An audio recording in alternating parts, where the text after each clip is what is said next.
what's going on? Geeking and Drinking is coming at you from Taylor, Texas, and we are sitting down with J.D. Gins, head brewer and founder of Texas Beer Co. We were invited here. I'm also joined by my brothers. Hey, what's Steven up, guys? here. Matt's here. Steven and Matt. Ernest cannot make it. He is back in San Antonio, and we miss him a little bit. I'm just kidding. Love you, Ernest. But thanks for having us, JD. Cheers, buddy. Thanks for being here. For sure. Yeah, welcome. Welcome to the brewery. So I think we all have the same beer in our glass right now. We have the Hoppy Clouds. Hoppy Clouds IPA. And it is delicious. You just showed us the freezer, and there's not much left in there, is there? Yeah, we brewed it all, packaged it all, and sold it all in basically under, we didn't brew it in a week, but it was packaged and almost gone in less than a week. Just about 420 cases of beer. Mini kegs, and so it's been making its way. It should be. I know that some of it is in San Antonio now. I think I've seen some of it in some of the HEBs. Yeah, like one down the street from me. So. Yeah. So we wanted to make sure some got to San Antonio, and there's Big Hops had some also. Okay. And a few other spots in San Antonio's got it, and then of course all over Central Texas as well. Yeah, guys. So if you could find it, HEB, it's at Big Hops. If you could find it, get yourself a glass or get yourself a pack of it because it's about to run good out and soon. It's about to run out. Yeah. We put 1,200 pounds of peaches in it. Mosaic and Equinox hops. That's we used yeast from the Texas Yeast Lab, which is in New Braunfels. Those folks are really great. So it was kind of a one-off experiment built on some of the stuff we were doing last summer, and I'm pretty excited how it came out. Awesome, man. Awesome. We met up at the tap room. Beautiful spot, right, which is in the middle of Tyler, pretty spacious area. You have your beers and you have a bunch of other Texas, craft beers on tap, which is amazing. You got to show that support. And we just walked through the brewery here, kind of down the street, and its own separate, brewing spot. We met Suds the cat. Suds the cat. It's on a nice little cozy area. Yeah. Suds the cat is, holding down the fort. She's our chief security officer. But a lot of people's favorite employee of the Texas Beer Company. Sure. Likes to get petted a lot. Yeah. Likes to love. Yeah, we're here in Taylor. We moved to Taylor to start the Texas Beer Company in 2015. We opened that tap room in 2016, like you said. We started as a craft beer bar. So first, only Texas craft beer. We were told that we were, idiots for even trying to start a small. You're crazy. You're crazy. And they said no one was going to drink anything but domestic beer. So we went ahead and opened anyways, despite being told we were being silly for trying it. We only do Texas-owned breweries, Texas-owned cideries, and wine. So we love our beer, obviously, but I also love to be able to rotate through. So right now on the wall over there we have obviously our beer, but then we have McKinney, Texas, North Texas. We got some San Antonio. We got some Houston beer on the wall, and it's cool. You come to the Texas Beer Company, you can try beer from all over Texas. That's a dream, dude. That's kind of what we do here, Geeking and Drinking. We drink the Texas beer because we love it. Yes. So, 2015, correct? 2015, yeah. We were homebrewing, and, it was actually, I think, maybe it was December of 2014.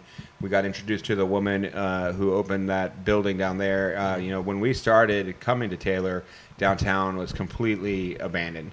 That building was boarded up. Windows were bricked in. It hadn't had any action in it for almost 30 years. And then a woman named Judy, she ended up buying the building and was looking for a brewery group, or bar or something. And we had some mutual friends introduced us, and we came out and we started doing demos and serving our homebrew and talking about wanting to start a brewery in Taylor. So we'd come out about once a month and do what was called Third Thursday. Still is Third Thursday in Taylor. It's always a pretty fun time. Mm-hmm. And we'd just serve whatever beer we had brewed that month and let people try it, and started building an email list and saying, do you want to bring a brewery to Taylor? And, fast forward a couple years, that building really got underway. And March of 2016, I quit my day job and moved to Taylor full time. We had bought a house a little bit earlier than that, and started working on turning on the bar and getting all that going. And then May of 2016, we opened up. Craft beer first, with the pilot brewery coming right behind that. About another year, we turned on this brewery down the street and got rolling at the full speed ahead. Now things are just rolling. Yeah. Yeah. So if someone tells you that kind of big fat lie that if you're doing what you love, it's like you never work a day in your life. That's just not true. Nothing about that is true at all. And especially if you start a business or doing what you love, that means you work harder than you ever really want to. Yeah. And then when something goes wrong, you don't really have anybody to blame but yourself. And you're like, oh. Well, never mind.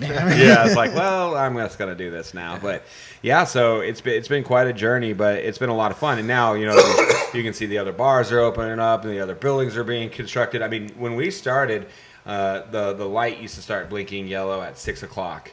And then blinked yellow through the whole weekend. Like, so nobody ever stopped in downtown. Mm-hmm. That intersection, people would never stop. And so then getting them to change the light timing and start worrying about pedestrians, that whole thing has been coming back. But now, there's a Black Spear music parlor. I'm supporting that. It's the venue across the street from us. Oh, okay, cool. They're really cool. They do great live music. The woman there, Shannon, she's awesome.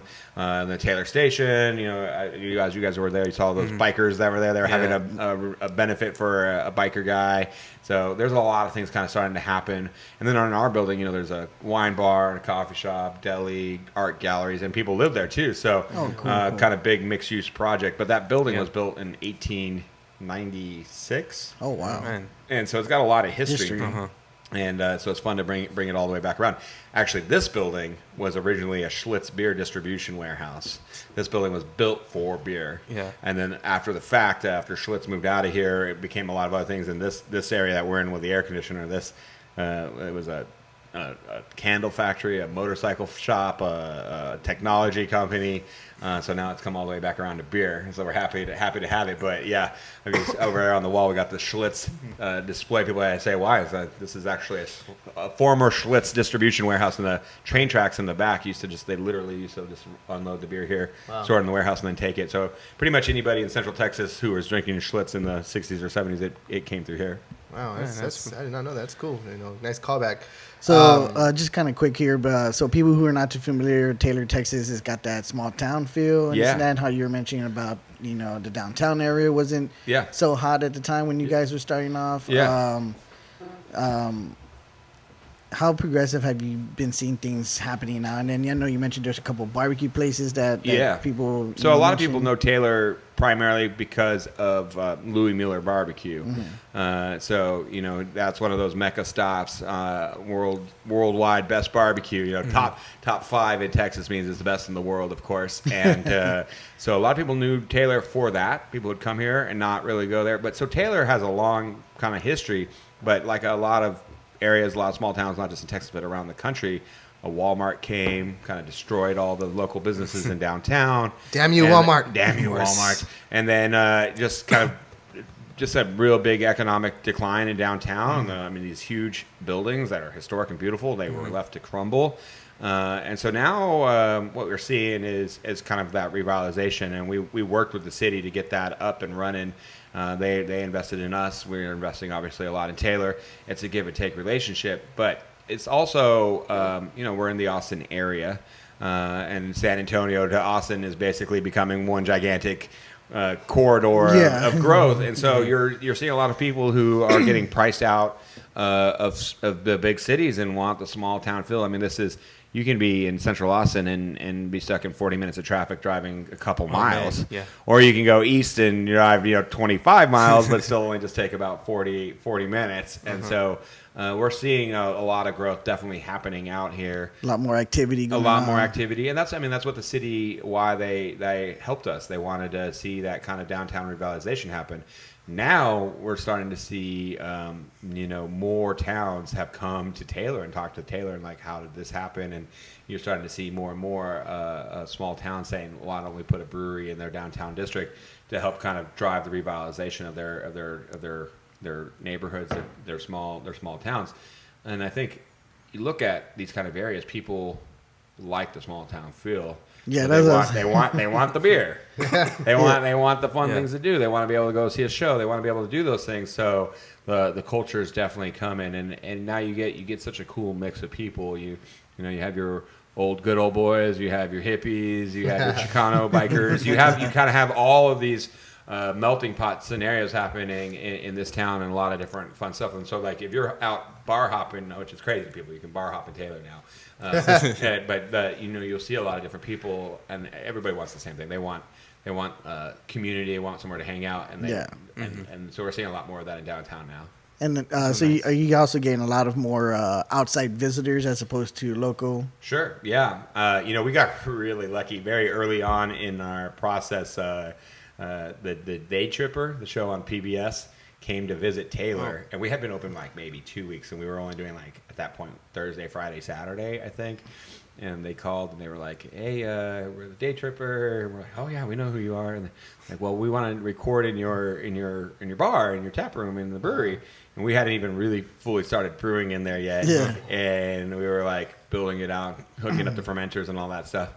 And we're like, "Well, okay, we're open on Thursdays." And they're like, "Well, we're coming on Tuesday at 3:00." And we're like, "But we're not open." Like, "But we're the Day Tripper." And we're like, "Okay, there we go."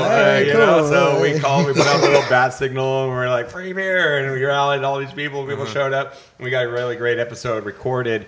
And it was pretty fun in that, it gave us a lot of early exposure. And now we get a lot of people who come into Taylor for the barbecue and stay because of the beer. And they want to like go get some barbecue and they come drink some. But yeah, it's a pretty solid mix. Taylor is kind of like the biggest small town of several other small towns in this area. And then also you see a lot more of the kind of just like Austin crowd, brewery hopping crowd coming out here. So, and then there's very much an evolving beer scene in Williamson County. Now you got the new Pint House Pizza over there on I-35, which is kind of anchoring like the big dog beer over there. But then you got Blue Bonnet in Round Rock. You got Red Horn in Cedar Park. They're just up the street from us. In Granger, there's Granger City Brewing Company. So now there's more people who are out doing that beer tourism thing.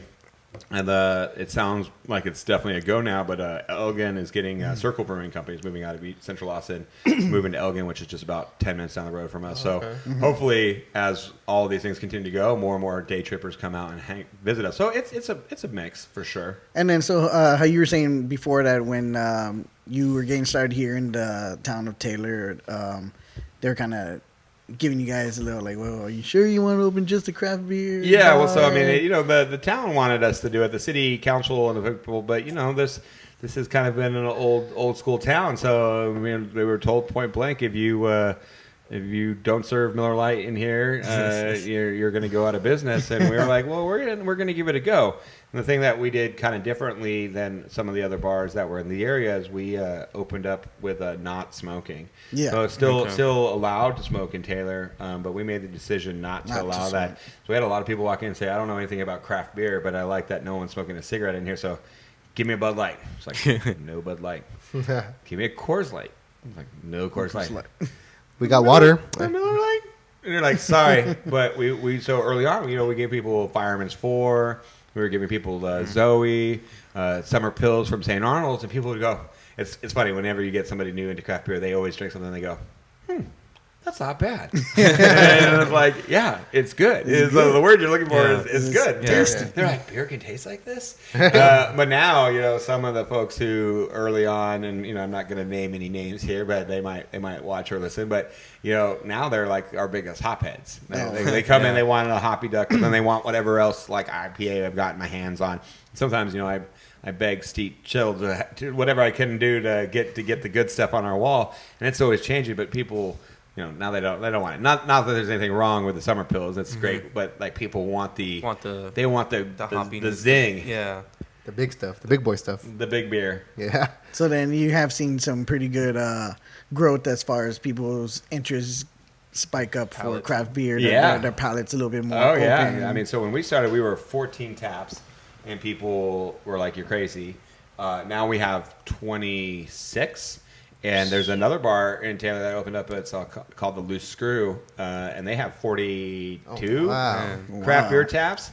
So, and they've been getting a lot of momentum as well. Yeah. So clearly, I think this like craft beer fad is here to stay a little bit. Shout out to the Loose Screw. Go check them out. Yeah, they're a cool spot.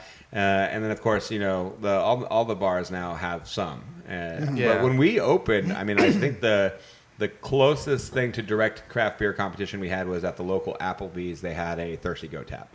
Nothing against Thirsty Goat, but that was like literally it. You could get a Thirsty Goat at Applebee's. and that was like, okay, well, if you're gonna do that, then that's the best you got, and that was your option. So now, we do live music, and the other bars around us do live music, and we were the kind of the first impetus to do all of these things, and now you're seeing bars with music and with craft beer, and that scene has really continued to evolve. Yeah. This show is sponsored by Applebee's. Yeah, I'm just kidding. Yeah, send in the check. So going back to the start of the brewery, I know one thing I wanted to highlight and talk to you about was the fact that this craft beer community is all about community. I know Texas Beer Co. wants to get the word out about Texas beer, but not only that is that the people of Taylor in your community are kind of the reason why we're here today. You guys started off with a GoFundMe, a Kickstarter, sorry. Yeah. And so how did that turn out? Well, that's great. Yeah. So if you look on our can, right on the banner there, it says on the ribbon down the side, it says People Powered Brewery. My business partner, he really means that. We spend a lot of time really working on that particular kind of mantra. But as I was saying, when the building was getting initial construction and they were gutting walls, and we'd do the third Thursday, people would come in and we'd run like a clipboard sign up, like, are you interested in this, and started building a list of folks. Ultimately, over the course of about a year and a half, we got almost 2,000 signatures that people wanted a brewery in a town of about 14,000 people. So, it was like a good portion of the town said, here, we want this.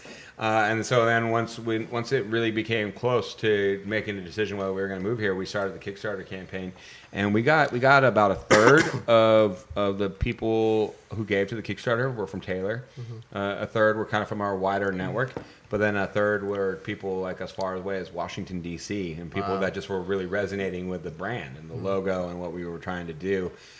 So we ultimately raised about $30,000 from 300 people. And we were able to buy our first kind of pilot brew house, Bubba's Barrels electric system. I refinanced my mortgage, bought some fermenters. We got into the building, and we hired a business consultant, and we kept going. So then we talked to investors, and we ultimately ended up doing a second round of investment. That first round on the Kickstarter, Kickstarter, at that time, you actually weren't allowed to sell beer stock in your company for equity. Mm-hmm. And now we have, in the second round, we were able to do a crowdfunding effort with about 475 people who invested on a small piece of the beer company. That helped us really keep the momentum going and continue to build. I mean, anytime you want something new in a brewery, it's about $30,000. You're like, oh, you know what we need is a pack tech applicator, $30,000. Yeah. Oh, what we want is a new water filter, $30,000. Like canning machine, little add-on that does the bumps out the low filter, $30,000. Yeah. So as we've been building, we're obviously raising money and continuing to put it back in, the revenue that we're generating, putting it back in, just to build the big brewery. But there's no doubt about it, if the folks of Taylor hadn't really came in and supported us before we even got going, and then they hadn't come in and supported us when we got going, and they hadn't supported us through all of our pilot recipes and all of that stuff, we would have definitely not been able to make it this far. Oh, man. Well, I guess we're going to take a little break right now, and we'll come back, and continue this interview with JD. Sweet. We'll be back, guys.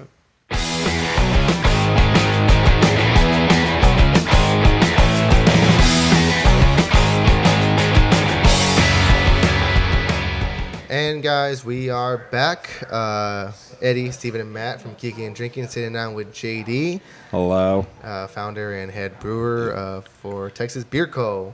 And we here got some in refills. Taylor, Texas. Yeah, Taylor, Texas, baby. Not to be confused with Tyler. Which happens. People are always like, "Oh, Tyler, that's a long way." And we're like, Taylor. Taylor. Like, oh, it was funny because I kept on saying Tyler the whole time, Yeah. and now I'm just like, oh wait, it's Taylor. It was funny because when I set up the visit for today, we're gonna be staying in Round Rock. We're gonna go back home tomorrow.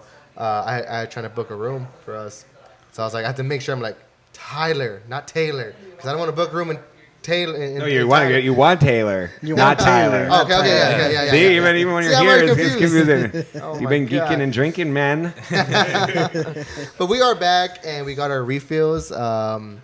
Matthew, me and you are drinking the Hoppy Duck IPA, and Steven's got the Pecos Amber Lager. 2018 award-winning. Yeah, Yep. I was gonna point that out because I see the sign back there. Yeah, we got a gold medal at GABF for that, which caught us by surprise. Not that we don't like our own beer, but as a fairly new brewery to medal, get a gold in an American style amber lager, nonetheless too. Like that was pretty cool. True story. I was at GABF. I did not go to the awards show because I was very hungover, and I'm like, I didn't really remember entering the festival beer competition, but I barely even remember walking around that night before it. But if you've ever been to GABF, it's like thousands of breweries and beers, and like I think there was literally they're pouring like 4,000 styles of beer. Oh wow!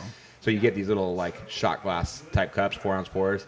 And you just skip around this convention center, and I don't know. I took like 200 shots of beer and was like, okay. And the next day you're like, whoa, we won? We what? Exactly. No, that's basically exactly what happened. I like woke up, I was like, my phone had been ringing. I was like, what do you want? What's going on? And then I went and got my medal. But yeah, that was cool. And then the Hoppy Duck is kind of a West Coast style, hoppy, balanced maltiness. It's got Citra, Cascade, Falconer's Flight, El Dorado hops in there. Well, I've been meaning to try it, and I know we were going to feature it on our show one day. We just couldn't find a 6-pack because the beer is so much in demand. People are buying it off the shelves. Yeah. It's my first time trying it, so another cheers. Cheers.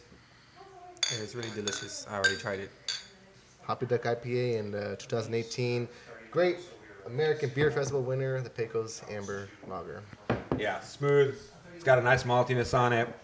Cascade and Amarillo hops. And then that San Francisco lager Sneaks up on you. Malts front center, a little bit of hop, and then just that nice smooth finish. Sneaks up on you. I had a 6-pack of it last night to get ready for today's show. I was like, all right, man, I'm going to drink a 6-pack. I was like, whoa, I gotta make a brew in the morning. get to know it, yeah. So you guys are staying in Round Rock, yeah. So there not to overly plug some other breweries, but yeah, you could definitely go check out the Blue Bonnet Beer Company too. They're in Round Rock. They're a smaller system, but they make great beer. And David, their brewer over there, is super cool. But yeah, just right in central Round Rock, easy to hit. And then of course you all should go check out that Pine House. Definitely, man. We're all about the Texas beers. And even more about Texas Beer Co. I'd love to explore. Hey, yeah, I don't mean to diverge. I just love. Support the hell out of these Texas, craft beer companies. But so we are, like I said, we're here in the brewing location where we actually brew the beer.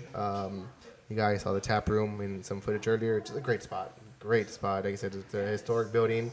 Kind of right in the heart of a busy street right there in the middle of Taylor. Yeah. Taylor. So, what I guess what I want to what I want to know more is what kind of led you to this path of brewing great beer. Hey, well, thanks for the question. I think kind of long story short, I was obviously a home brewer at the beginning of my career in brewing. But I used to run political campaigns for a living, and win some, lose some, always just a lot of work, and you get kind of compulsive and you're obsessive about it, and of course campaigns have a finite date, so you just really get kind of crazy. And at the time, I was working on a campaign, and I had a girlfriend who's not my wife now, who said if I have to listen to you talk about this campaign anymore, I'm going to strangle you, and you need a hobby. And she gave me my first homebrewing kit, and I brewed a stout, and I drank the stout, and I poured it, and it was kind of foamy and a little, underwhelming, but I was like, hey, look at this is great. Maybe one day I'll start a brewery. Maybe now I got 2 skill sets. A couple election cycles later, it really kind of came on down to we started kicking around this idea, me and my business partner, and I would be brewing for fun. And then we kind of really started drinking, they say drink enough of your own homebrew, you're like, maybe I should start a brewery. Yeah.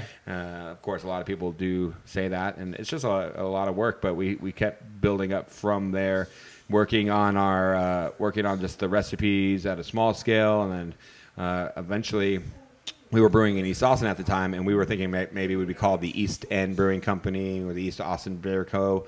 And we were going through a number of different names. And then one day Ian says, well, why don't we be the Texas Beer Company? And I was like, I'm not sure anybody will let us be the Texas Beer Company. And he's like, well, does it hurt to ask? So we filed the paperwork with the Secretary of State, and they wrote back and said, you guys are the Texas Beer Company. So we were like, And that really kind of got us thinking about like where we wanted to be and what kind of beer company we wanted to do and what kind of beers we wanted to do. And to us, the name Texas Beer Co., we really felt like that was kind of more like a small town. So that's when we started looking at moving out of Austin and moving into a small town to like look at. So we were looking at Elgin and Martindale and Taylor, and ultimately just we ended up meeting Judy in the building, and just all these pieces started falling in line. So from first homebrew batch to first batch on Main Street was just about 7 years. When we really settled on the name Texas Beer Company, when it landed in our lap, that was 2013. So it still was about 3 more years before we had all the pieces together, and like navigating, kind of being able to transition out of jobs, and so now Ian works here, and Megan, my wife, she works here too full time. So we all kind of come from a similar background, but that helped us early on, kind of launching the brand, the running a campaign to introduce our beer to folks. That grassroots organizing background really came in handy. But that's sort of the long story short. Yeah, man. Semi-short. Yeah. I mean, like I said, like the name Texas Beer Co. Carries I guess would you say a heavy weight to it, because I mean Texas Beer Co. Texas is a big state, a lot of craft beer, and it really stuck out to me. The first time I saw one of your beers was at a Specs in San Antonio. I just saw this just giant black label with the Texas on it. I was like, Texas Beer Co. Why haven't I heard of this before? I think next time I saw it, it was at HEB. I was like, you know what? I'm gonna get myself a 6-pack, and it was the local blonde. Drank it. I was like, this is good. We got to get this on the show. Yeah. And Reached out. Yeah. Same thing happened For to me. sure. I mean, I always go to HEB, look for 6-packs. When I turned 21, I could buy beer. And I mean, to be honest, I don't take offense, but like I did pass it by a few times. So I was like, eh.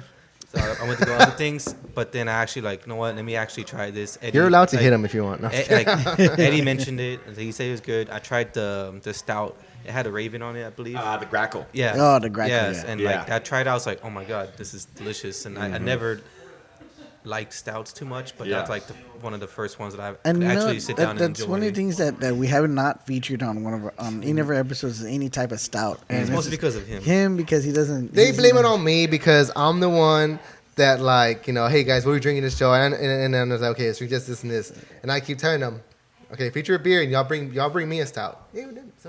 So, but I think when we do it, I think me and him decide that let's do the Grackle. Let's do the Texas Beer Co. Grackle. So. Well, we might be able to arrange that. They're now getting into the cooler out there. The stout that we released, the chocolate strawberry stout in February. There's a couple in the cooler back there, so we'll go get one, and we'll break out a stout for this episode, and we'll start geeking on it. But it's interesting because the Grackle is like that annoying bird that's everywhere in Central Texas, and it's always pooping on cars at HEB. And they're like, is that the one that's also always picking on the little birds? Oh too? yeah, they're big jerks. So ours is actually called the King Grackle Stout, and that came from our other brewer Max. When named it, he was like, he came up with the King Grackle, and our designer came up with all the stuff. But yeah, our beers are generally kind of malty. Just an underpinning of how our water profile is. We got a lot of dissolved solids, a lot of minerals in the water, so it makes for good ambers. It makes for good malty IPAs. It makes for great stouts and porters, and a lot of people really like those. And we get a lot of that. All of the beers that we brew, we really come from a perspective of trying to make them accessible for people to drink. Not that it's going to be the most anything in your face kind of stuff, and not that there's anything wrong with that, because I love all kinds of beers, but what we want is when people see it and if they ultimately reach for it because they like that branding, that they go, hey, this is good. But we spend a lot of time in HEBs, in specs, in Total Wines, doing demos. People are exponentially more likely to buy your beer if they've ever tried it. Yeah. So we do that good old-fashioned liquid to lips. You'll find me in an HEB just peddling beer. And, I ask everybody saying, hey, you want to try this? Try this, try this, try this. You want to drink some beer? You want to drink some beer? And so we spent a lot of time, a lot of effort and resources on getting out there. Mm-hmm. That really helps kind of drive those grocery stores. Once people have tried it, they might not even get it in that moment. They might say, hey, I already got beer in the fridge. They're walking around getting their samples, though. Uh-huh. But then they'll come back and they'll get it and they'll try it again. So as soon as people try it, and I normally go, hey, it's not bad. And you're like, oh, yeah, it's good. Yeah. So funny thing about you're talking about samples like at the HEBs and stuff. Me and my wife love when we see a craft beer sampling their beers at the HEBs. Yeah. And so there was a rep from Alamo Beer Co. that's in San Antonio. Yeah. And we had just finished shooting an episode there, and the guy's like, "Oh yeah, y'all want to try this Amber?" We're like, "Yeah, I want to try it." And we were drinking, and he's like, "Yeah, it's a local beer here in San Antonio." I was like, "We know." I was like, "Yeah, I actually just did a beer tour with the brewer." He's like, "Oh, so you're just here for the free beer?" I was like, "Yeah." Yeah. It's funny too because sometimes you'll be giving those samples. You're like legally allowed to give like 2 ounces or 3 ounces as a small amount, and you'll offer someone and they go, "Oh, I'm driving," and you're like, "Oh, okay." Well, I was like, driving. It's literally 2 ounces of beer here. I'm driving. It's like, okay. But yeah, it's fun. I mean, what I've learned through doing the samples in the grocery store is never judge a book by its cover. Mm-hmm. You'll see some bearded Yahoo like me walking down, and you'll be like, "Oh, this dude's definitely gonna drink some craft beer." And you'll ask him, "Oh, I don't drink." He's all like, he's all no. You'll see a little old Mexican grandmother pushing a cart, and she won't even be making eye contact with you. And you go, "You want to try some beer?" She'll be like, "Yes." She's all. You just ask everybody. You don't judge a book by its cover, but people will do for it. sure. She's all. I'll have that stout. And you will. And people will say, "Oh yeah, no, I want that. I know what I want." I know what I want. I want the good stuff. Come on.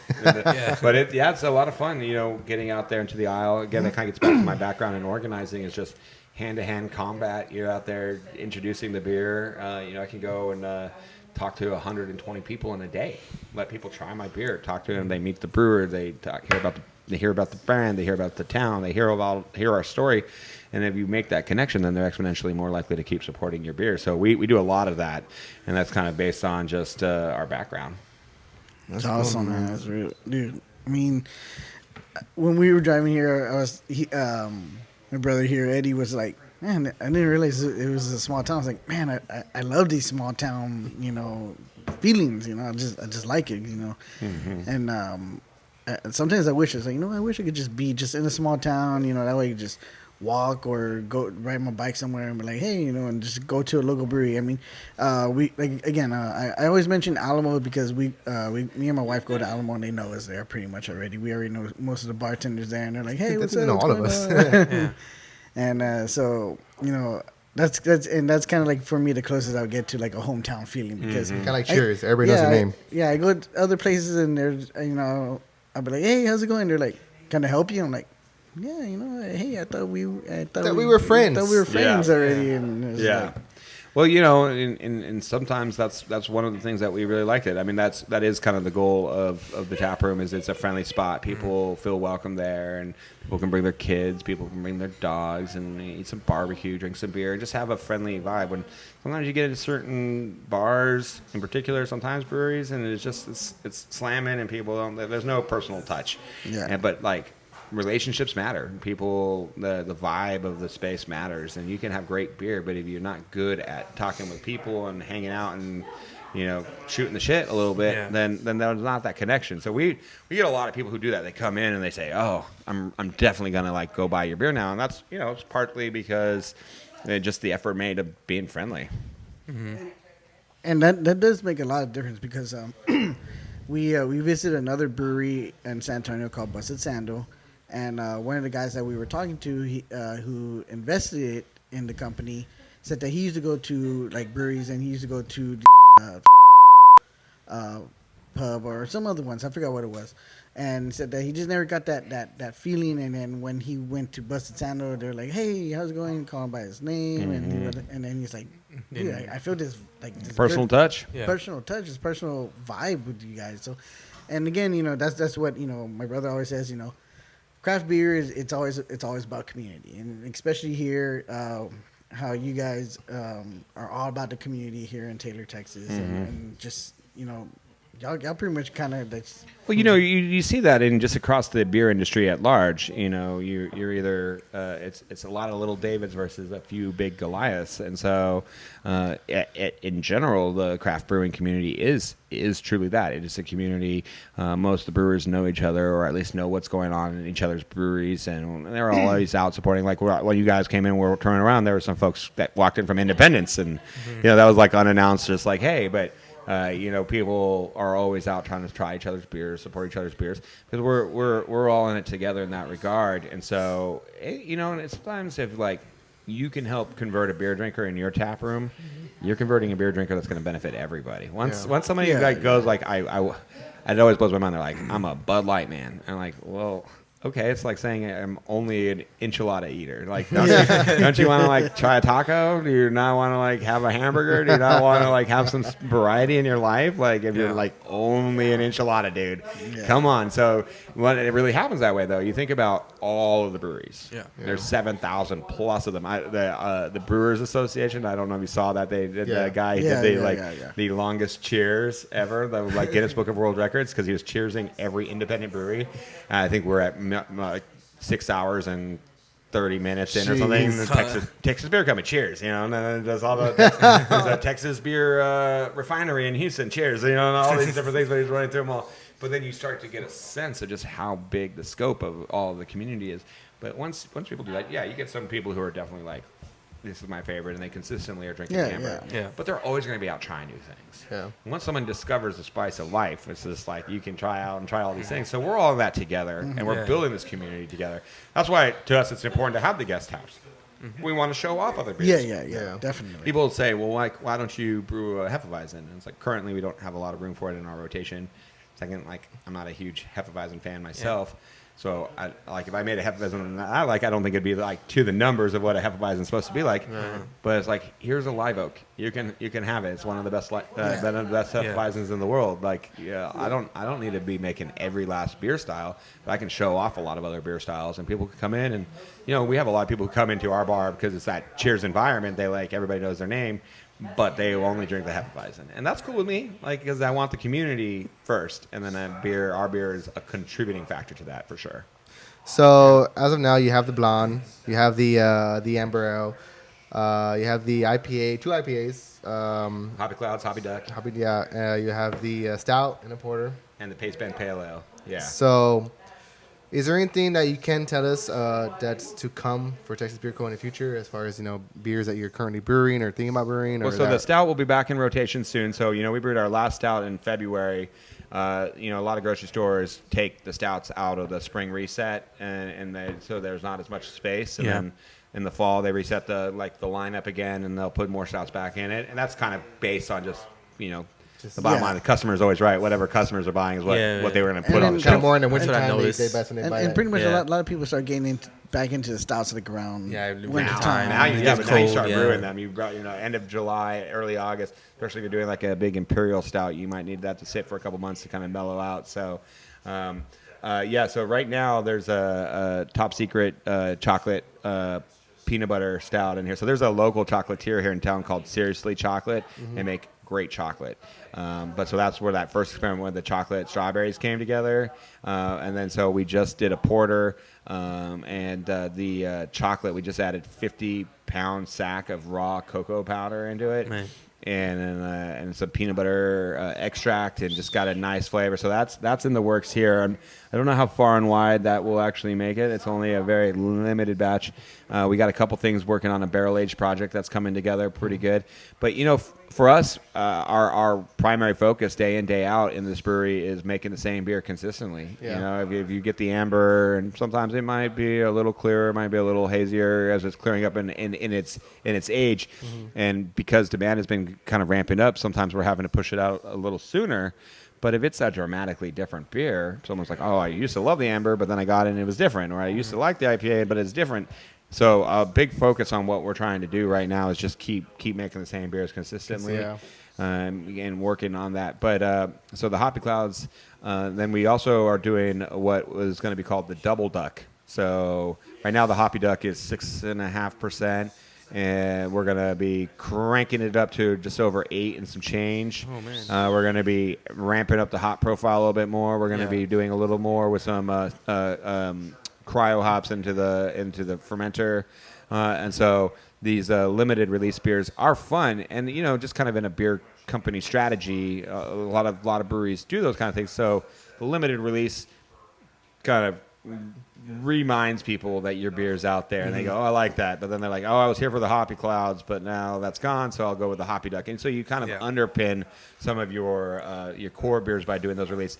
And then we will also be releasing an Oktaylorfest. Yes. And our Oktaylorfest last year was really well received, and so we've been ramping that up.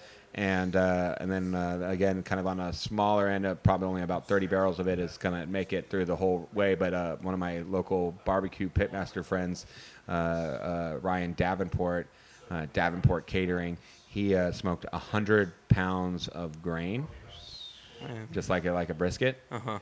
And then he put them in these like paper sacks to kind of let them proof a little bit. Yeah. So there was about 15 of them sitting on this table over here. And you walked in here, and it smelled like there was active barbecue going on inside. So then we mashed all that, and we're doing a little more work on that. So we kind of like a Smoketober Marzahn lager with a little bit of the smokiness. Yeah. Nice. I love when you talk dirty to me. Yeah, oh man. And so sometimes those kind of beers are difficult because especially with an Oktoberfest, that takes upwards of 8 to 10 weeks of actual lagering. Oh, wow. And where we were able to, those particular yeast strains, they ferment really low and slow. Yeah. Like the blonde and the amber, they got that lager characteristic, but they can ferment in the 60s, and we can normally turn them around in 3 to 4 weeks. Tiring up your tank for 10 weeks is a lot. So we don't get to do very much of them, but definitely ours on the shelf. It's called the Oktaylorfest, and you can look for it. It's got the green and Oktoberfest orange colors on it, and then we got the German War Eagle, but instead it's the German War Duck. So I don't know if I said this already, but I guess I should keep talking about why we talk about the ducks. Everybody in Taylor went to Taylor High or Taylor Elementary. All the schools are the Ducks. Yeah, so go Ducks. Go Ducks. So we, it's funny though. We were changing all the names and thinking about everything we're gonna do and which color can and all that stuff. So the first beer we put on the grocery store, the first grocery store we ever were in was in Taylor, the Taylor HEB, and the first thing we put on the shelf was an IPA in the green can, the Hoppy Duck. So a lot of people got to like, woo! What is that? They might have migrated over towards the blonde and the amber, but yeah. So we do the ducks and the duck thing pretty hard because of the Taylor Ducks. So going back to that, you had mentioned bouncing off what you just said. When your signature things for your cans is the color of the can. Yeah. You have the green for the Hoppy Duck. You have the red for the amber. You have the yellow for the blonde. The blue for the pale ale. You have this double duck coming out. If it's gonna be canned, what color are you looking at? It's green, and it's. I'll show you in a second. I can get my computer out. I'll show it to you. But it's actually got 2 of those mallard ducks facing each other, so they're kind of in a face-off. So we started with the obvious there's so many things you could do with cans, and we made very strategic choices. We showed a lot of people, a lot of copy, and a lot of different things. But the yellow is it makes sense that it's a blonde. Yeah. And then it says blonde, but then we also gave it a name, and so all that kind of layout, but very just kind of clean. And now with the IPA, the Double Duck, the Hoppy Clouds, all these things, now we're getting to be a little more psychedelic, a little more fun. I love the Hoppy Cloud But we're still just being very consistent with the branding, so that the billboard effect kind of happens the way it's supposed to. We're getting to do some more crazy stuff. So it's green. It's got some other stuff. It's got two ducks facing off with each other, and it it's actually an investor in our company who really wanted to make a beer. So it's Greg and Byron, so it's Greg and Byron's Double Duck, but our designer Joe Cuniff from Eye to Eye Design in Austin. If you ever need design work, Eye to Eye is a great spot. But he has a lot of fun with this stuff, and you should just hear these like planning phone calls. We're like, well, we need ducks on it, and we need like green, and we wanted to say a couple things, and just like magic wand it. I bet he's always like, why the ducks? Yeah, and then he was like, okay, guys, like, or we'll just throw this like incredibly ghetto drawing at him or something, and then he just waves his wand, and it's just like, wow, he's just gotten so good at it. Like like now we're like. This is perfect. We don't. This is good. We'll go with that. Yeah. And that's one thing that I really love about like any craft beer is that their cans, man, their can designs are so amazing. Yeah. It's like it's almost like you thought put into it. It's not thought put into the beer, but it's thought put into the packaging and all that. Like That's really nice. That's one thing that stood out for me. Is this big old black emblem, but on back of it, it's a color. It's blue. It's green. It's yellow. It's red. It's all these colors, and it's simple, but it sticks out. So I think that's something to praise about. So we're gonna take another break, get some more refills. We're probably gonna be drinking a stout next. So, but when we come back, we're gonna be talking some movies. I know you just had some trailers, so we're gonna get into the geeking side of things. Geeking out. So stay tuned, guys. 1, 2, 3, 4.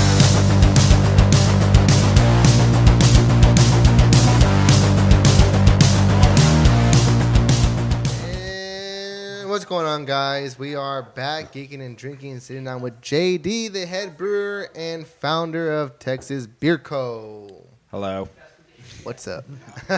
Hey. We were just Hey. we dove into the brewery, dove into some of JD here, and he fetched us some of these stouts that I have. Some stuff we can geek out on. Yeah. I mean, it's kind of surprising to me if stout hasn't been mentioned on here again. So this is what our release. This was our first fruited and chocolatey beer. So now I would say drinking it, we got to take a sip of it and let it try it. Yeah. But then we've got to set it aside for a second and let it warm up a little bit. But the chocolate is still just, boom, front and center. But, coming up on a pretty long while in there, that the strawberry was always pretty subtle. But now I'd say the chocolate is kind of front and center. But one thing that's just cool about how this happened in the Hoppy Clouds, it happened in this too. When you put raw fruit in the fermenter, there's fermentable sugar in there. Yeah. So the yeast does its thing, and some of what would be the most sweetness of the fruit, which would be like, oh, this doesn't taste like totally fruity, and some of that underpinning sweetness becomes alcohol. Yeah. So that's why the alcohol level kind of spikes up on it. Mm-hmm. Yeah. So now almost a year. God. It's definitely front and center of the chocolate. And then I think as it warms up a little bit more, we'll let it go up a little bit more. This one will. So you suggest these beers be drinking really warm? Yeah, not like super warm, but with a stout, you like 45, 50 degrees. I would say with the stout, I kind of like it at room temperature. Yeah, you get that room temperature. I believe is what it's meant for. Well, then I mean that's always just kind of a true like taste of beer that's freezing cold. Always goes down real smooth. Mm-hmm. But if you let a beer sit around and warm up for an hour, and then you get over there and you still drink it, it's still got a good flavor, even though it's warm. That's how you know it's a good beer. Yeah. So, but no, this tastes good. So there'll be some more of this coming down the line. And then this can is literally almost a year old, and it's out of the reserve. But this is that Oktaylorfest can I was talking about with the.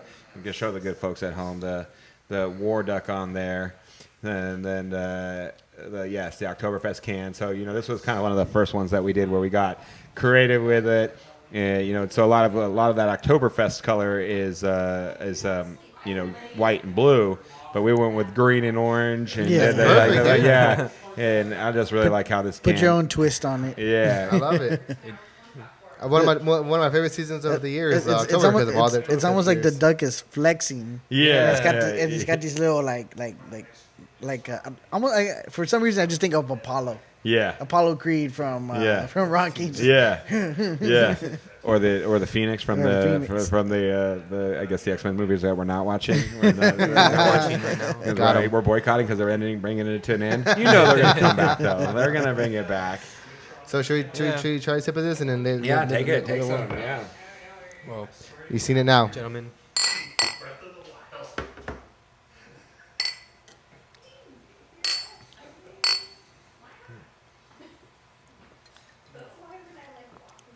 Put some hair on your chest. Oh yeah. Oh man. Oh yeah. I need some hair in my chest. I got plenty of hair. Shout out to Ernest. I need some facial hair. We need a beard like JD. I had this beard when I was born with this beard, though. Oh, no. I just, my business partner, he wanted to grow a beard. He just can't. And it looks really, really bad. And then his wife was like, it looks bad. I've been trying. It's just patchy, so I've been shaving a lot. Yeah. So. You think I cut my stuff at this? This is how it grows. Like real douchey and Johnny Depp like. Yeah, he's like Joe Dirt. It just grows right there, but doesn't grow anywhere else. I'm the only one who kind of grows like all right here and like right here. So while I let this stout sit, I'm gonna pour myself this October. This Oktaylorfest. Oktaylorfest. But this is actually really, really delicious. Yeah, it's real smooth, real good. Okay, so like I said, we dived into a bunch of stuff today. This show is Geeking and Drinking. We obviously love our craft beer. We love Texas. We love Texas Beer Co. All this stuff. We love visiting breweries. But another thing we love doing the show, we love talking about movies, TV shows, comic books, all that good stuff. And this weekend is San Diego Comic Con 2019, and he's just trying it out. Yeah, I wasn't gonna. It's like a. Yeah, I'm just gonna taste for myself. First taste test, just making sure I don't want to poison you. That beer is almost a year old. Literally just been sitting in the fridge back there. Tastes good. Yes, you can drink it. October has come early this year, baby.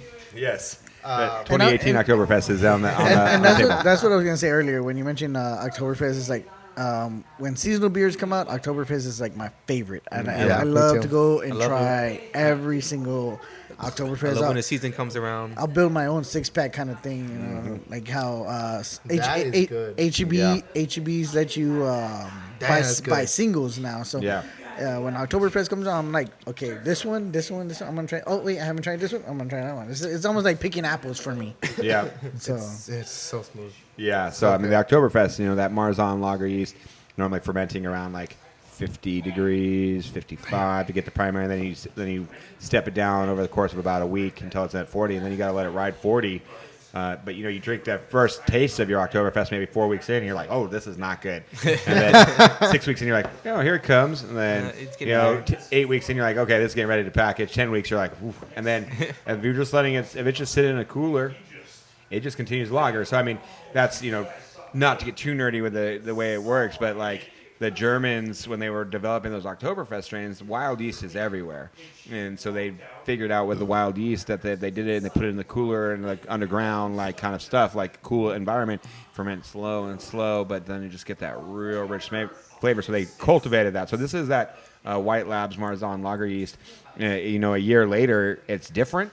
This is actually this batch of this one. We actually did that same kind of smoke-toberness on it, but the subtleness of the smoke has kind of faded a little bit, and the same thing with that strawberry. Like eventually, those kind of flavors, if you just let them ride, they'll kind of become subtle, and then the primary driving. So this one on the Oktoberfest is the yeast, and the sweetness on the sweetness on the chocolate is actually just purely that chocolate. That flavor ain't going away. Dude, I could listen to JD geek out about the brewing process and beer in general. If there was a class, I would take it. Hey, sometimes I'm notorious for giving too much information. Though. You guys can be like, oh, come on, get it out of there. Plus, now you keep pouring beers on my throat, and then I'll start ranting. So yes, I think this is where we get to the geeking out part, though, right? This is where we get to geeking out about movies and stuff. We're geeking out, yeah. So over the break, over our little break we had here in the show, we showed JD the new It Chapter 2 trailer, which is coming out September 6th. It's the final chapter, I guess, of a 2-part series. Last year we had the first one. So what you think? What you think of the trailer? Well, I did see the movie, and I mean, and I did read the book back when I was a kid. So long. It's so long, and Wait. and I didn't really quite remember all of the book. And then when I started seeing the movie, it was ringing the bell there. I thought the first one was okay, but not like super scary. Yeah. But we were talking about that a little bit. It seems like the kids and stuff, they can't necessarily get it. But the trailer looks like they're ready to kick it into high gear and scare the shit out of some people. I mean, the first one, I loved it because, it wasn't so much scary as it was, some parts kind of got to me as far as, like, bothered me. But, it, at the same time, it was a coming-of-age kind of story. Got him. I know it with Tim Curry made me laugh. Mm-hmm. When I was, that was horrible. I was young when I saw that movie. So bad now. I was like 4, like 5 or 6 when I saw it. When he showed me, he was terrified of it. I used to hate it. He was terrified. I think the only good thing about the and again, when that movie came out, it was a TV movie on ABC, so it's like a special. And I thought Tim Curry did really good. Other than that, I mean, everything else was kind of real silly or mediocre. Yeah, and like It does not age well. yeah. well, I've heard through the kind of like, blogs that this is supposed to be like the bloodiest blood scene there ever was. When you think about like that against The Shining, when the blood comes rolling down the wall, it's like, oh, that's a big ball to jump on, a big bar to jump over. Speaking of Shining, the It movie is great. It Chapter 2 is going to be even better. But speaking of The Shining, which is one of my favorite horror movies, have you seen the trailer for the new Doctor Sleep? It's a movie called Doctor Sleep, and it's the sequel to The Shining. Oh yeah, it's a book. It's a Stephen King book, and it follows the story of adult Danny Terrence. So he kind of like, and the trailer has a lot of visuals, recreated visuals from the original movie, and it looks fantastic. Cannot wait. That movie comes out in October or November, one of the two. But it looks amazing. I highly suggest you check out that trailer because it's awesome. Red Rum. Exactly. Red Rum. Speaking on top of classic horror movies, Halloween. Yeah. The 2018, I guess, reimagine or see that one? sequel. Oh yeah. What did you think about it? That was good. Yeah. It's all right. And then she's like all pinned down in the house. She's been waiting for it. Mike Myers is coming back. It's that's when your grandma's a little nutty. I barely just saw it like 3 weeks ago. Me and my wife just barely saw it 3 weeks ago. And we were like, why did they keep opening this room back and forth? Like, he's going to find out what it is. Like, why did they keep revealing their secret? And then finally she was like, this is not a safe room. It's a trap. And I was like, oh, okay. Okay. Yeah. I was like, oh, snap. But yeah, Then she lights him on fire, but like he's still alive. He's because he's still they alive. just announced 2 sequels. Yeah, yesterday they announced in 2020 of October 31st, 2020, Halloween Kills. And then the next year, 2021, Halloween's Dead, right? No. Halloween Ends. Halloween Ends. Sorry, Halloween Ends. Halloween Ends. Weird titles, but I can dig, I guess. And the thing is with me, like, I love the Halloween movies, like the original ones. Yeah. They scared the crap out of me when I was younger. Yeah. So I went into this 2018 one, I'm like, oh, please scare me. I just wanted to scare me. And it didn't. It let me down so bad. I was not a fan of it. I guess nowadays horror movies are just going for more shock than anything, I guess. I don't know. What was that movie, The Heredity? Was that Hereditary? Hereditary? Yeah. Yes. That was pretty good. That was probably one of my top movies for 2018. And then the director who made that is making he made Midsommar, which I hear is really disturbing. So over the break, we also watched another trailer, or at least you did, for the new Watchmen series coming to HBO. We talked to you and you said you were a fan of the Watchmen movie directed by Zack Snyder in 2015? No. 12? 14? Yeah. It was one. it was like 20. It was exactly like 683,000 years ago. 2009, 2008. So what you think? Oh yeah, that long? I feel like it was that long ago. So I know you two watched it. What do you think of the new trailer for the series? Well, so I mean, I'm excited to see it come out as a series, and just when you get these good series on like HBO, you have time to kind of develop the characters, and build suspense. Sometimes, it just takes like a little bit to get you rolling. And movies, sometimes you have like, especially with like a comic book, it's hard to capture the whole story in an hour and a half. Yeah. Or you really just assume that your audience knows everything. So I think that the movie is for the nerds. Yeah, that's what kind of went with that movie. Zack Snyder's like, all right, I'm gonna make this 2.5, almost 3-hour movie, exact adaptation, and that's why a lot of people didn't like it because they weren't like aware of the source material at the time.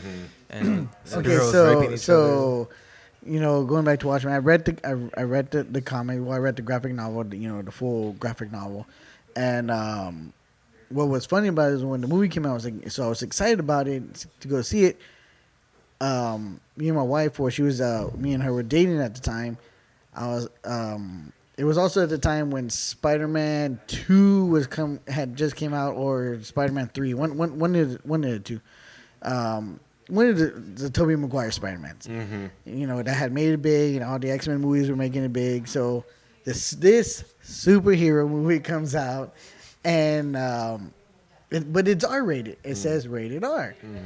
Well, there's parents taking these kids to go watch this movie, and I'm like, oh my god, yeah. And my wife's like, what? I'm like, they should not see this movie. She's like, why? And she's like, you'll find out. And then like, boom, right away, you got Dr. Manhattan gets explained, and you see this big blue dong on there, and then which Steven loved. And then you got the comedian, going after the original Spectre, and then it's just like all this drama. And it's also a very political movie too. And even the beginning of it, the whole with title sequence. Yeah, the title sequence with Bob Dylan's "Times of Change" song comes on, and you see that one superhero making out with the one girl, like that famous picture with the sailor makes out with the girl. And and then it says lesbian something blah blah blah, and it's just like, oh my god, like it's real raw, real raw. And so it was just kind of funny to see parents taking their kids out and walking out, just walking straight out. And I was just like, the movie was good. It was. It was. What do you think the R is for? Yeah. Exactly. It'll probably be a PG movie. It's like, if it's a PG movie, it will say PG. Yeah, it will say PG. And I bet they gave like the people who sold them, like they bought the tickets from the people who sell the tickets, like hard times, like why didn't you tell me it was like this, stuff like that. But I'm excited to see what HBO gets to do with it, because they're good at the light died. They're good. I can see on the thing it's still looking pretty good. But they have the opportunity to develop the characters a little bit more. But I imagine it will be pretty graphic and booby filled. It's kind of like the Game of Thrones. I was a big Game of Thrones watcher. Yeah. What did you get last season? I mean, I thought it was like. I started out good, and then I was like, I was banking on this theory, and I had read somewhere that I thought was pretty good, was like that everybody was like going to expecting the big battle on at King's Landing, or not King's Landing, but Winterfell. Winterfell, the Battle of Winterfell. But that the Night King was actually flying the dragon to lay waste to King's Landing, and then was like building a bigger army and was gonna like attack from the south too, which seemed cool. And then at the very end, I thought like, okay, so I was happy with that. And then they were just like trying to put a bow on it, and like Jaime Lannister going back and finding his sister and like dying in the rubble, and then Tyrion being able to find them in the rubble. Yeah. And like, there's no fucking way that they found him in the rubble. Yeah. And they were still hugging? Yeah, and they're still hugging, and you're like, oh my god, give me a break. I thought that was total BS, because it's like, as bad as Tyrion's sister was, what was her name? Cersei, yes. It's just like, how are you going to give her that death? Yeah. To where she gets crushed, right? Yeah. Everyone was expecting her to After get all the captured. stuff that she's done. All the stuff she's done. You're talking about Sophie Turner, right? Yeah. No, not Sophie Turner. No. The Cersei Lannister. She came out, the mother. She played the mother on Fighting With My Family. Oh, okay. Yeah.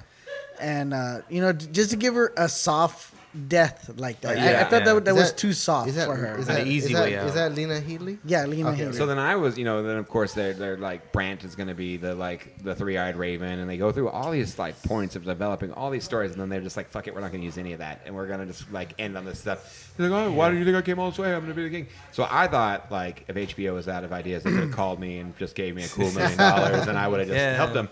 But like even if you were just all the way to there, like.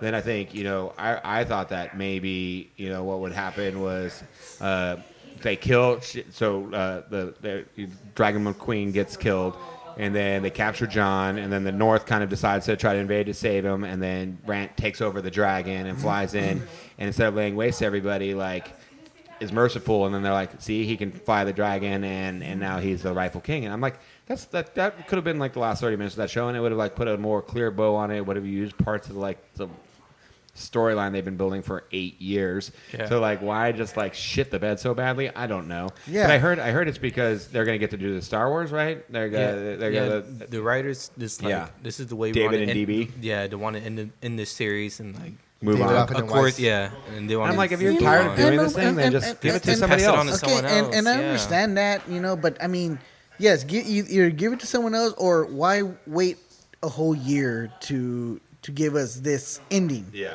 It's just like come on, it could have been a lot better. It could have gone the way you said, or it could even gone a million other ways. It could have lasted longer. I even think the battle for Winterfell could have lasted at least 2 episodes. They could have done. Okay, so the first 2 episodes of Game of Thrones were the 2 slow episodes. I think they could have done that in 1 episode, which is the premiere episode, and then episode 2 and 3 could have been the Battle of Winterfell.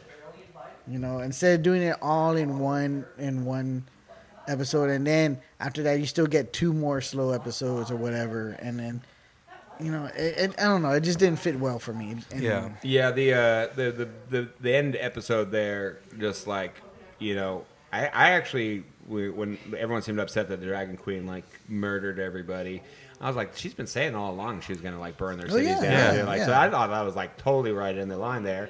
And then I even thought that kind of like, okay, John stabs her after being a complete pussy the whole time, and then all that stuff like that's fine. But then they just like shat the bed, and then they're like, and then now it's like everyone's sitting around like voting on democracy, and I was just like, no. Through the whole series, though, John was always my least favorite. Yeah. I wish he would have kind of stayed dead. Yeah, stayed dead. Yeah. Stayed dead. Yeah. Well, that's just like what kind of happens. Like, Game of Thrones was known for killing. Or like the other one that was at the end of that episode or the end of that season was like when Jaime and Brienne were like fighting in the Battle of Winterfell, and they're like almost dead. Like they should have died together. They should have like killed more people in the Battle of Winterfell. You can't like.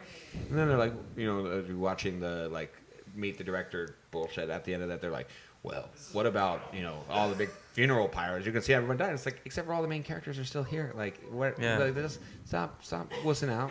Let some head roll. They only killed off a few mediocre fans. Yeah. Like the side main characters. Yeah. So like, What's funny? I have not seen 1 episode of Game of Thrones. Whoa! I was wondering why you weren't weighing in here. All right, so we're geeking out over here. Yeah, I was the first one who started watching it. I recommended it to him. I gave him my DVD sets. He lost one of mine. I lost them. Yeah. Because it was actually the first season he lost. Well, it's not the first time that HBO has totally shot the bed on an ending too, like the way The Sopranos ended. Sopranos, Like it was like great show. And then Believe it. Just blank. It's like they just don't know how to like end it, just put it out to pasture. Yeah. Well, Jeremy Irons is going to be in The Watchmen. He was on a show. Same thing with True Blood. They didn't even know how to end True Blood. I think they got too far ahead of themselves. And Entourage too. Yeah, Entourage. Entourage. Yeah, so I'm excited to see what they go with The Watchmen. I think that's how this all started there. They'll get an opportunity to show some more boobies and have some more violence, and there will be plenty of reasons to watch, I think. And it just looks cool. Like it looks like it's gonna be visually cool, and I'm excited about that. So last thing I want to bring up real fast before we end the show, I have to ask, because we are getting the last movie this year as far as. Right now, the last movie of the saga. Are you a big Star Wars fan? Oh yeah. So are you excited for Star Wars Episode 9, The Rise of Skywalker. Yeah. And not only that, but are you also excited that J.J. Abrams? Abrams. This dude always mispronouncing names. Abrams. It has nothing to do with the beer we've been drinking. Yeah. Are you excited that J.J. Abrams is also coming back to finish it? I am. Yeah. And I think that it. First of all, I've kind of enjoyed it. I mean, I think the like what are technically episodes 1, 2, and 3, but were really 4, 5, and 6. One. So number 4 was terrible, but it like laid the foundation for some of these storylines, and I'm glad when they took Lucas's like craziness out of that, and then you watch the like updated versions of the originals and then put the CGI in there. That's terrible. But then I thought since they started these ones that they've been pretty true to form, and I thought that like Harrison Ford did well, and like the characters keeping them the same and doing all that has been good. I like the new characters. I even like the spin-off things. I mean, I guess I'm just kind of nerdy like that. I just like the scenes of like the Battlestar, the battleships like flying through space. Like I just like those things. Yeah. And so I think it'll be good. I mean, I want to see how it ends. The end of the second one, the Skywalker, the Last Jedi. I thought it was pretty good. I was watching it again. I'll probably watch it like 6 more times before it starts. Be honest. Steven hates it. You hate it? I mean, I enjoyed it. I did not hate it, but I did not enjoy it. Yeah. I'm like in between. See, that's what I'm interested in. These guys from the Game of Thrones, like it's like they're all excited about doing it. They just basically killed their own show that was making them famous, so they could take it over. So are they just gonna start the whole story over again? Is that like? No, they're gonna be doing a different story in the Star Wars universe. Probably the Old Republic. Yeah, it's not gonna be the saga. Yeah, no. Skywalker saga. It's gonna be a totally different, like kind of like how Rogue One. Remember, it's gonna be like that. Its own kind of thing, and like so. I thought the Rogue One was pretty good too. It's like because it's like awesome. I think Rogue One was one of the best spin-offs, and Solo was for me was Solo good. was good. It was good. Right. It was entertaining. For me, the problem was with Solo was that it didn't get too much promotion, and the time it was coming out was up against some big contenders. You Infinity War.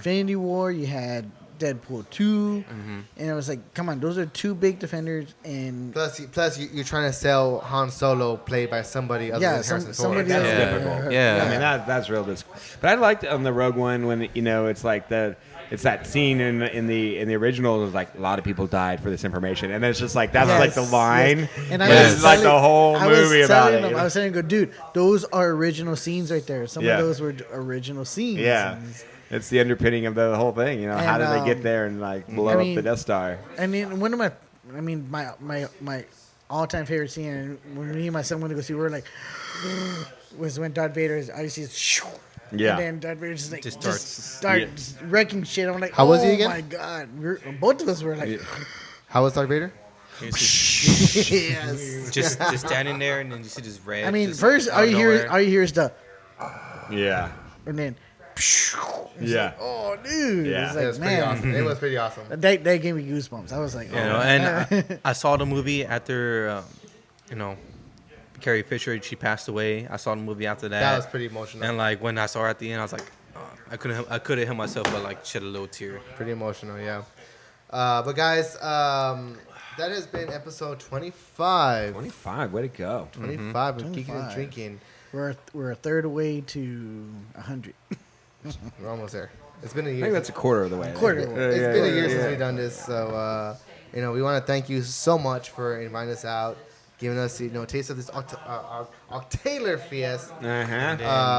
And strawberry, everything. Hospitality. Hoppy Clouds. Yes. We want to thank you so much for inviting us out. Well, JD, we appreciate it. Yeah, Texas thank you. Beer Code. Check them out. Buy the beer at the stores. Request the beer at the stores. At the bars too. Dude, we're not your favorite bar. Tell them that you want it.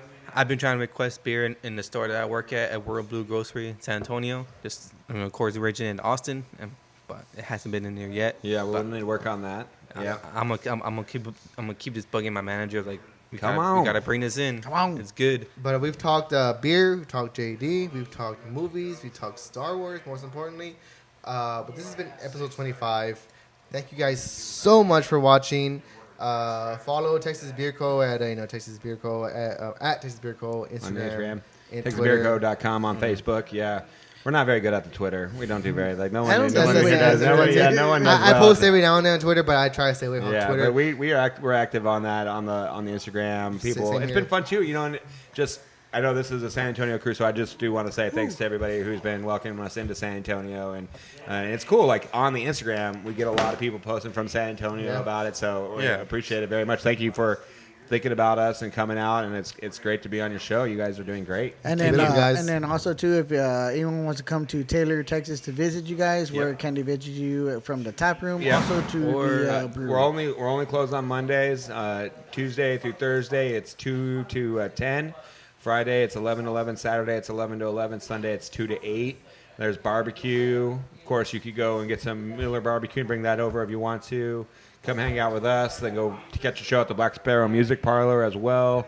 Pre-game with us. Catch a show afterwards. A lot of good stuff going on. And then I heard that you guys have a movie theater too. Yeah, the Howard Theater too. Yeah, so some people do that also.